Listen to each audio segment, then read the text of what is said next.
Mais du coup, qu'est-ce qu'une femme de valeur est? Ça, c'est une super bonne question. Comment on reconnaît les gens de valeur? Les gens de valeur, en fait, tu le vois dans leurs actions. Ça veut dire qu'en fait, ils imprègnent une valeur. C'est comme ça, en fait, qu'on a une valeur.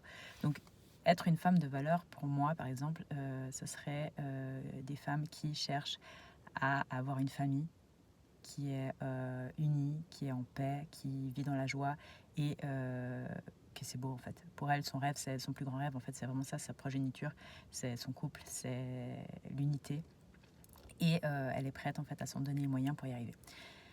Ça, pour moi, c'est une femme de valeur. Ok.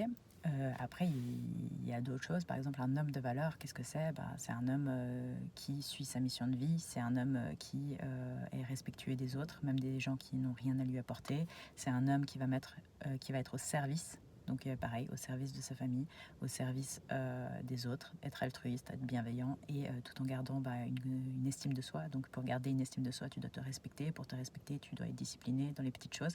Parce que de la manière que tu fais les petites choses, c'est la manière que tu fais les grandes.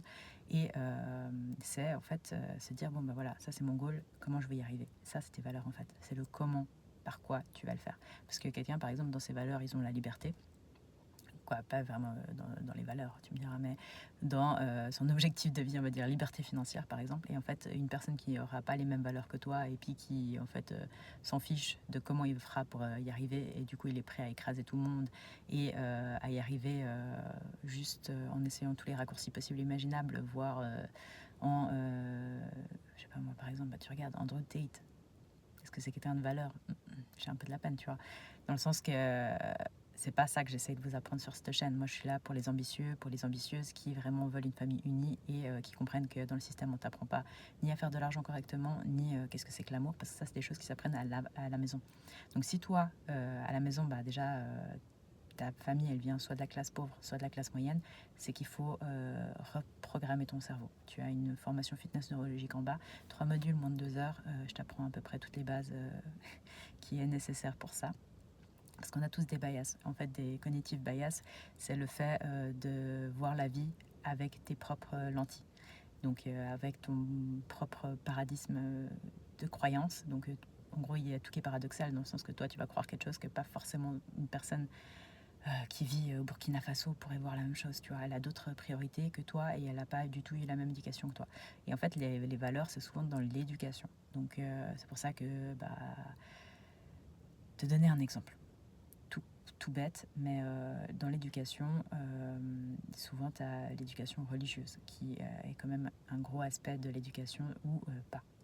Et dans le Coran, par exemple, les hommes peuvent se marier avec des femmes du livre. Une femme du livre, c'est une femme de la Torah, une femme de la Bible ou une femme du Coran. Donc en gros, pourquoi? Parce qu'en fait, ces trois livres, donc ces trois religions, ont la même fondation, ont la même base. Ça veut dire que les valeurs sont communes. Et les valeurs communes, c'est l'amour et la foi. Et ça, c'est pour ça qu'ils permettent, entre guillemets, aux musulmans de pouvoir se marier avec une femme du livre, en pensant que, pour le coup, elle se reconvertira plus tard.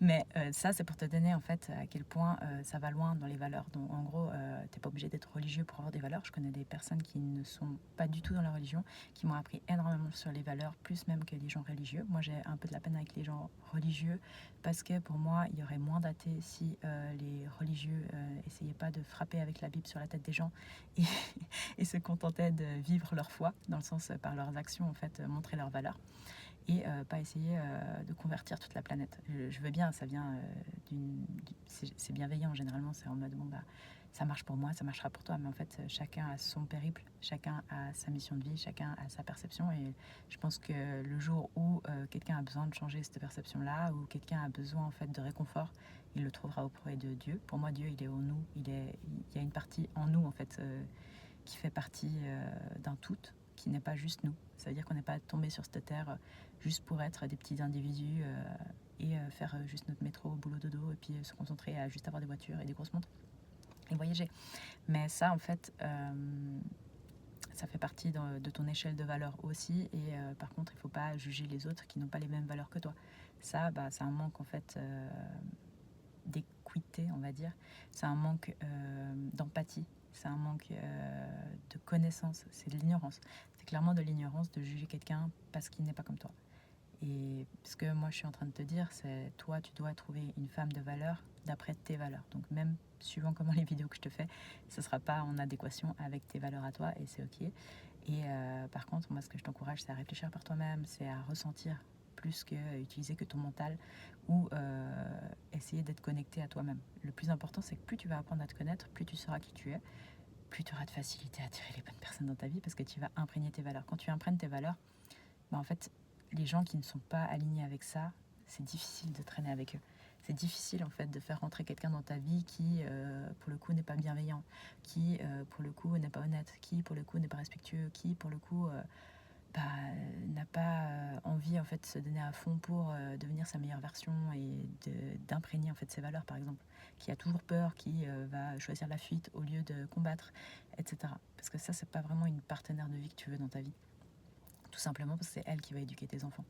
Et en fait, quand tu laisses tes enfants à la maison avec une femme qui n'est pas stable, que ce soit émotionnellement ou mentalement, physiquement, bref, il y a tout qui est lié. Hein. On est à 360 degrés, on n'est pas juste un métier, on n'est pas juste une amie ou une petite amie, etc. Non, on est entier. Donc s'il y a un des aspects de notre vie qui est bancal, ça va quand même se répertorier sur tout le reste. Et un des aspects de ta vie que je te souhaite pas avoir bancal, c'est bien ton couple. En fait, il te faut vraiment une partenaire de vie.